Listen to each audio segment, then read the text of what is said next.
Well, the simple answer is personally that the way to address cloud computing security is the same way you'd address security for any other enterprise infrastructure in my estimation. In practice, there are definitely some differences, but people forget, to Dave's point, that there are folks all across the U.S. government right now focusing on this specific issue. We've got a vast proven investment of knowledge and experience already in place. And people who raise security as an obstacle aren't typically the security professionals in my mind. I've spoken with a number of people, and that's always the first thing to kind of shoot down the idea.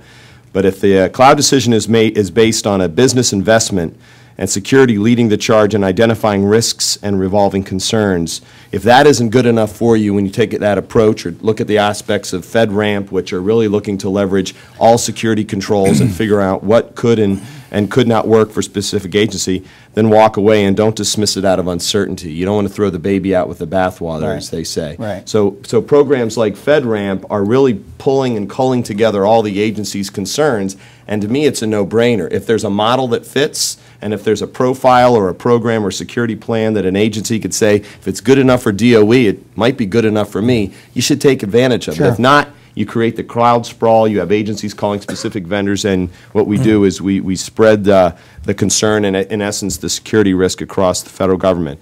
But in short, I think there's security risks can be broken down to user perspective, network perspectives, vendor perspectives, and legal. From a user standpoint, identity management, if it's something you're doing in-house today, moving or migrating to a cloud environment might give you an opportunity to audit and manage those identities a little bit more so and to get back to the innovation side and not focus on that aspect. Single sign-on solutions could be an opportunity. Vendor lock-in's a concern.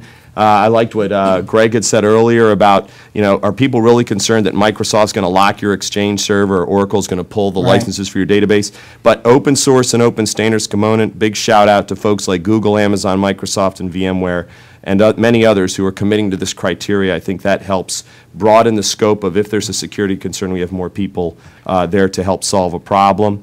From a network perspective, obviously I've worked in operations in the past. I believe in distributed environments. I believe in trust the internet. I think if we don't trust the internet and we believe we can do it better in-house, well, that's a prerogative folks might have, but I think mostly in government, the idea of transitioning it out to the cloud is something that can actually enhance our security posture. So those are some areas. I didn't mention the legal, but that speaks to the whole work that GSA's been doing with a lot of the apps.gov, and I think we should take advantage of it. Yeah, well, I think like